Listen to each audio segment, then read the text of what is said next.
Hello everyone, and welcome to our class. This week we are talking about the art of memory.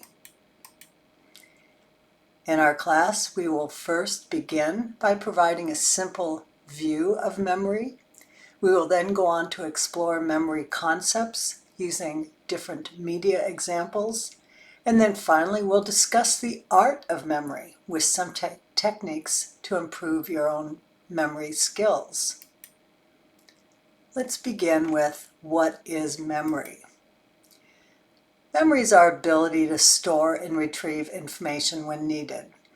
It underpins learning, problem solving, decision making, and everyday tasks.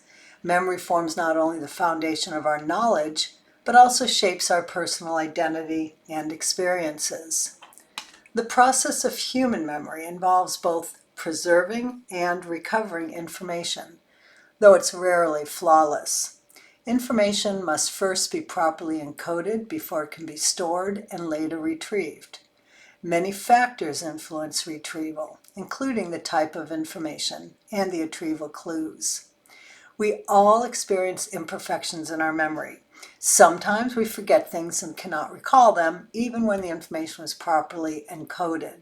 You're likely experiencing that frustrating moment when an answer just seems to be out of reach. It's a tip of the tongue sensation where you know what it is, but you just can't access it. Now, there are some people who never forget. This is due to a condition known as highly superior autobiographic memory, also known as HSAM. People with HSAM have extraordinary ability to recall specific details about their personal experiences and events from their lives with exceptional accuracy and vividness. We will see on our course website a video of someone that has HSAM. Throughout history, humans have developed techniques to enhance memory function. From ancient Greek orators who visualized walking through memory palaces to modern mnemonic devices, we've long recognized memory's importance and looked for ways to improve it. As we age, memory changes in predictable patterns. While processing speed may decrease and certain types of recall might require more effort, other aspects of memory, like semantic memory for facts and procedural memory for skills, often remain robust into later life. Memory involves several distinct systems working together. A sensory memory captures initial impressions. Working memory temporarily holds and manipulates information. And long-term memory stores information for extended periods. Each system plays a crucial role in how we learn and navigate everyday life. Understanding these systems help us to appreciate both memory's capacities and limitations, especially important when supporting us in maintaining cognitive health. Next, let's look at the different types of memory. We're going to start with the most basic memory, that is our sensory memory. That's our first point contact with the world around us. When you encounter stimuli through your senses, that information briefly enters our sensory memory, before either fading away or transferring to short-term memory. Researchers who study memory often consider sensory memories as a foundation for all other types of memory formation. So sensory memory comes in several different forms, each responding to a different sense. The first is haptic memory, and that involves your sense of touch, which helps us to recognize objects through physical contact. That memory allows you to identify things based on texture, temperature, or other tactile qualities. When you reach into your purse and can identify your keys by feel alone, or when you recognize the soft, fuzzy texture of a peach without looking at it, you're using haptic memory. Touch memories can also include sensations like pleasure, pain, or other feelings. Echoic memory is a type of sensory memory that holds auditory information for a very short amount of time. It gives your brain a chance to process what you've just heard, even if you're not consciously paying attention. For example, if someone says something and you say, "What?" but then you remember what they said, that's echoic memory in action. Iconic memory is the visual component of echoic memory. It's a very short sensory memory for visual information. It lasts less than a second and allows your brain to briefly store an image of what you've seen. For example, if someone flashes a picture in front of you for a split second, you can see it briefly after it's gone. Olfactory memory relates to the brief storage of smells right after you encounter them. It holds information about odors just long enough for the brain to identify and begin processing the smell. It helps your brain to quickly recognize and react to smells, especially when needed for safety or with emotional memories. For example, fresh baked bread may remind you of your mother's kitchen when she would make bread on cold winter mornings. And then there's gustatory memory. That's the brief sensory memory of taste, allowing your brain to hold and process what you're tasting for a very short time, 2 to 5 seconds usually. You can then recognize and identify the flavor. Your brain can then decide whether it's safe, enjoyable, or needs to be spit out. As our sensory experiences move forward in the memory process, they may enter short-term memory. This system temporarily stores information for immediate use, and this usually lasts about 30 seconds without active rehearsal. Short-term memory has limited capacity. Most people can hold about 7 items plus or minus 2 in their short-term memory at once. In daily life, you use short-term memory when you remember a person's name just long enough to use it in conversation, when you recall a phone number until you've dialed it, or when you remember the temperature outside after checking it moments ago. This type of memory is always refreshing with new information, replacing old information, unless you deliberately work to transfer it to long-term storage through repetition or connecting it to existing knowledge. Closely related to short-term memory is working memory, which some researchers consider a more complex and active system. While short-term memory just stores information briefly, working memory both holds and manipulates information needed for complex cognitive tasks. So it's kind of like your brain's workbench, a place where you can temporarily hold information while using it to solve problems. So working memory plays a crucial role in many aspects of your life, including problem solving, decision making, language comprehension, and learning new skills.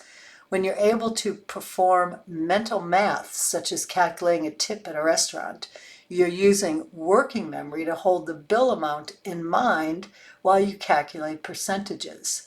Or when you're following a recipe and you need to adjust the measurements, your working memory allows you to manipulate those numbers while remembering the steps of the recipe.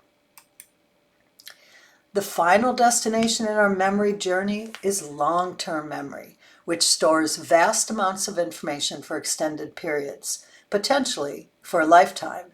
Unlike short-term and working memory, long-term memory has virtually unlimited capacity and can hold information for decades. Long-term memory encompasses many different types of information. It stores facts and knowledge about the world, personal experiences from throughout our lives, skills and habits we've developed, and then the values and beliefs that shape our worldwide view. This rich repository allows us to maintain our sense of self over time, learn from past experiences, and share wisdoms. Some memories in long-term storage may become difficult to access without the right retrieval codes, but they will remain available throughout our lives. Note that long-term memory includes both explicit, such as declarative things, such as facts and experiences, and implicit memory, which is non-declarative, including things like skills and emotional conditioning. And understanding these different memory systems helps us to appreciate the complexity of our cognitive processes and to recognize how various types of memory contribute to our everyday functioning. Memory refers to the psychological process of acquiring, storing, retaining, and retrieving information. So there are four major processes involved in memory: encoding, storage, retrieval, and then forgetting. So encoding is the process of taking information in and converting it into a format that the brain can store. And this step is crucial because it determines what information will be remembered and what will be forgotten. The process of encoding can be improved through active engagement with the information, which will make meaningful connections, and by paying attention to the sensory details. Now, after that information is encoded, it's stored in the memory system for later use. Different types of memories are stored in different parts of your brain, primarily in the short term, the working memory, and the long-term memory processes. Then there is the process of accessing and using this stored information when you need it. It's like searching for a specific piece of information in your mental database. Retrieval occurs in various ways. One of them is recall. This involves actively generating information from memory without external clues. So remembering items from your shopping list without looking at it requires recall. And then recognition. This is the ability to identify previously encountered information when presented with it again. Multiple choice tests use recognition-based retrieval, since you only need to identify the correct answer among other options. Now, we sometimes view forgetting as a negative thing, but it's actually a really important part of memory function. So there's a process known as memory pruning, and this is a neurological process that involves selectively removing less useful neural connections to strengthen more important ones. So the brain prunes memories that aren't frequently accessed or connected to other memories. The next type is adaptive function. So forgetting will help prevent information overload and allows us to focus on relevant information. Memories can fade when they lack repetition, emotional significance, or meaningful connections to other memories. Now, you can reduce forgetting by regularly reviewing information, connecting new information to existing knowledge, and creating meaningful associations or emotional connections with the material. Memory abilities depend on different regions of the brain working together as a well-coordinated team. Understanding where and how memories form in the brain can help us appreciate this process. Beginning with the hippocampus, located deep within the temporal lobes on each side of the brain, the hippocampus plays a crucial role in forming new memories. It helps to transform our experience into lasting memories. When the hippocampus is damaged, a person may struggle to form new memories, even when older memories remain intact. The amygdala, an almond-shaped structure near the hippocampus, attaches emotional significance to memories. That explains why emotionally charged events are often more vividly remembered than routine ones. When you recall where you were during a significant historical event or a personally meaningful moment, your amygdala helps make that memory more powerful and lasting. Then, the prefrontal cortex, located behind your forehead, that manages your working memory. And that's that mental workspace where we temporarily hold and manipulate information.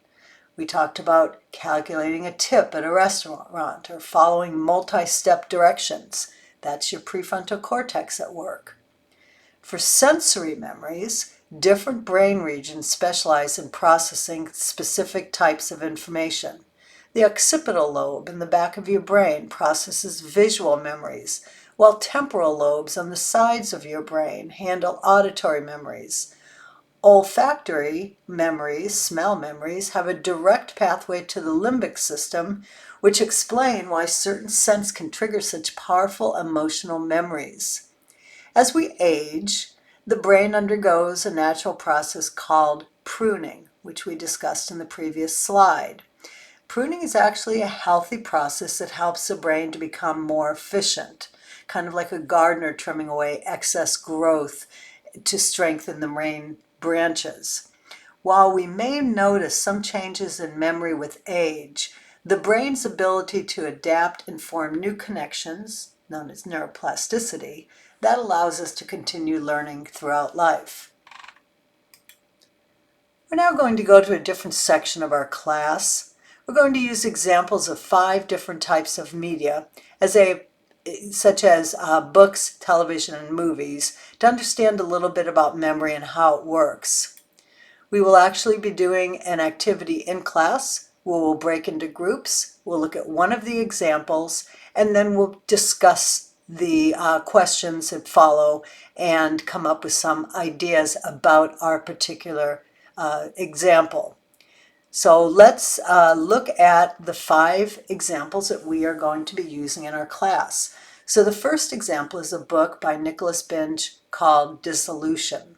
So this book is actually about a physicist who returns to a mysterious mountain lab and begins walking through his memories as physical spaces. He relives his moments with full sensory immersion, and emotionally intense memories pull him back repeatedly. So in this book, memory becomes both a puzzle and a prison.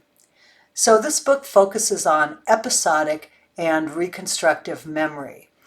Episodic memory refers to our personal memories of specific events, like mental movies of the past.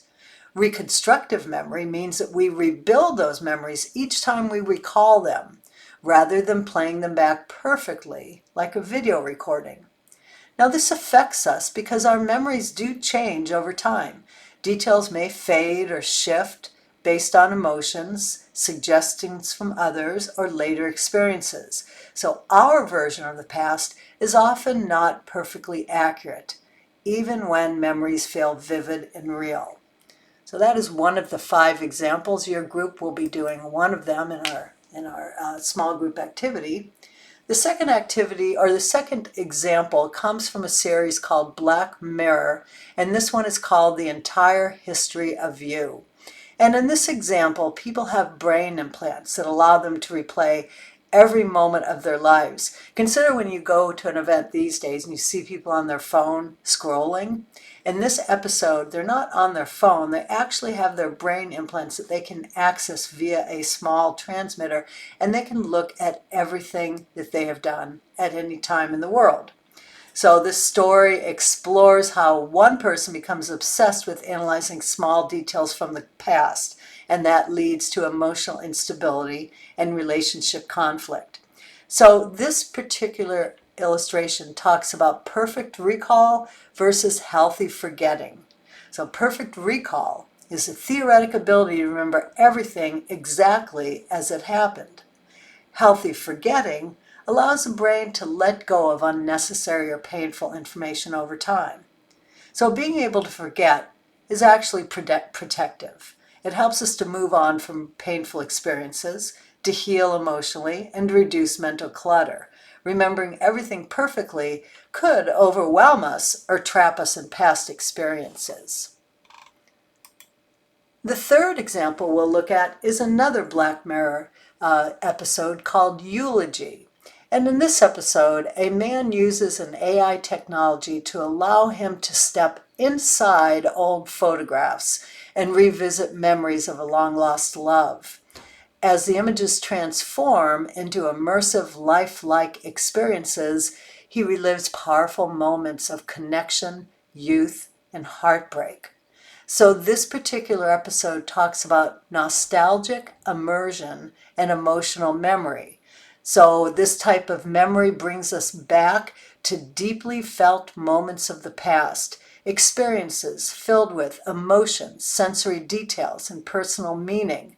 Nostalgic immersion happens when a sound, photograph, or place makes the past feel vivid and alive again. So revisiting emotional memories can bring comfort, closure, clarity, but it can also stir up sadness and longing. These memories shape our identity and help us to understand who we were and what we've become. The fourth example is an older movie that came out many years ago called The Eternal Sunshine of the Spotless Mind. And in this, a man tries to erase the memory of a painful relationship, but midway through, he realizes that he wants to keep those memories, even the sad one.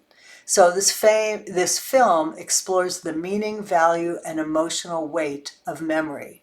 So the concept in this film is memory as emotional growth. And it refers to how painful or difficult memories can help us to grow, learn important lessons, and become more resilient over time. And it's important because while we might want to forget hurtful memories, they often hold meaning and value. They shape how we handle future challenges, and they deepen our emotional understanding of ourselves and others. The final example that we'll look at is one that many of you might be familiar with, a book and or a movie called Still Alice. And in this book and movie, a linguistic professor faces early onset Alzheimer's disease. This story documents her experience of memory loss, her changing sense of identity, and the emotional toll of forgetting while still trying to hold on to herself. The concept that's used here is identity and cognitive decline. It explains how memory loss, such as an Alzheimer's disease, affects our identity, our relationships, and our independence.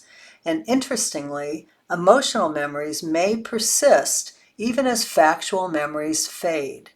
And this does affect us because when memory fades, it can be confusing and isolating. But emotional connections often remain. Recognizing familiar faces, voices, or music can provide comfort and help maintain dignity, even as cognitive abilities decline. Our final part of the lesson will deal on building memories, or the art of saving memories. And we'll begin with mnemonics. So mnemonics are memory aids. They could be rhymes, images, acronyms, or stories. They help to add meaning, structure, or emotion to help us remember, and they make information more memorable and easier to recall. So our illustration here is showing us the memory aid. My very excellent mother just served us nachos, and that will help you to remember the planets in line with where they are and their names. So each letter corresponds to a different planet. So that's a mnemonic right there. Some examples of mnemonics besides the other one are ones like homes. And homes, H-O-M-E-S, will give you the Great Lakes. Or chunking. So when we try to remember a long string of numbers, it's much easier to chunk them. Remember them in sections instead of the whole thing. And that's the same as many things we're trying to learn. So chunking can be a very impressive way to remember things. Rhymes and songs, the ABC song, the alphabet song, and the rhyme I before E, especially after C. Those are some rhymes. Visualization, so you're trying to remember something and you visualize them. So I sometimes do this with people, and I'll meet a person, like I have a neighbor and he has avocados that he offers people. He asks for $1 for each avocado, and he has them out front. And so I call him Dan the Avocado Man, and that's how I remember him. So that's an example of visualization. When I see him, I think of the avocados, and I think of Dan the Avocado Man, and then I know his name. And then the motion of loci, which we're going to talk about in a second, that allows you to use items in the rooms of your house or other things you're familiar with to identify certain things. So a little bit more about that. So the way this works, and I've actually used this, and it works pretty good. So first of all, you visualize a familiar place like your home or a walk or even just a room in the home. And then you're trying to remember a list of things. So at each stop along the way, you will put something, okay? And as you put that item there, you want to associate it with something that is out of the ordinary. So for example, In the example here, they're talking about associating milk with the front door. And when you look at the front door, you don't see a front door, you see a milk waterfall, and that is just not accepted at all. And every time you look at the front door, all you can see is a white waterfall of milk. Then you can remember it. Or you might associate your eggs with your couch as you walk through the living room. You're passing by the couch. And what you see when you look at the couch is that someone has broken a bunch of eggs and they're there on the couch and there's such a mess. Okay, so that's another example. Or the next thing you're trying to remember is bread. So in this particular room, you've got a bookshelf. And instead of books in the bookshelf, you've got loaves of bread. And when you look at that bookshelf, you look at the loaves of bread, and that will remind you about the bread. And then finally, you associate your coffee with the sink. And instead of water coming out, coffee's coming out. So what this whole thing does is it allows you to remember words, say for example a grocery list or whatever you're trying to learn, and you associate those words in a very clever and unique way with something along your path. So maybe you're thinking about getting up in the morning, and as you get up, you look at your side table, then you go to the bathroom, and then you go to the kitchen. Well, along the way, you've placed these different things you want to remember. And it helps if they're really out of the ordinary. So that's called the method of low-key, and that is very effective in remembering things. And then there's other things that you might want to use. We've already discussed chunking, so forming things into groups. If you have a shopping list, you might want to break them down into vegetables, fruits, dairy, or grain. And by practicing these techniques, your memory process will improve. So chunking is one way. Another is connection. So as you look at things, how do they connect? This kind of goes a little bit with the chunking, but even more. So you might group things together because they're spelled with 4 letters, or they start with the same letter, or they share a similar purpose. There's a New York Times game called Connections, and it gives you 16 words, and you have to find what connections 4 words have. And it's a really good way of building your connection, your ability to create connections, because these are not obvious connections. And then the third are associations. So maybe again, it's very similar to the other things we talked about. If you've got that, if you have that list of things for the grocery store, you might want to link them together with things that you make. So in other words, instead of trying to remember eggs and baking soda and chocolate chips, think about the cookies. Think about the cookies. And when you go into the grocery store, I'm going to make cookies, and this is what I need, blah, this and this and this. So those are associations, and those are some examples of what you can do to help you to remember things better. Memory is an art. Memory is an art. It includes storytelling and imagination. We described that when we talked about the method of Loki, when we talked about Loki, when we talked about creating connections and chunking. So you involve your imagination. And the more imaginative, the more strange it is, the more funny it is, the better you will remember that memory. If you have emotion or creativity, it will also improve your learning, your memory of something. So those are some of the different techniques that you might want to learn. So in our lesson today, we started with the look of memory. We saw how memories are created and where they are in the brain. We then looked at memory as depicted in media. We had 5 examples, and each of us focused on one of the examples, trying to understand how that example demonstrated a concept of memory. And then at the end, we concluded with ways to enhance our own memory by using tools like mnemonics, chunking, and more. Many students indicate they want to take brain fitness to improve their memory. So hopefully at this point you realize that memory is complex and living in different areas of the brain. The take-home message, as always, is to maintain a healthy lifestyle to preserve brain function. Thank you for listening, and I look forward to seeing you in our class on Wednesday evening.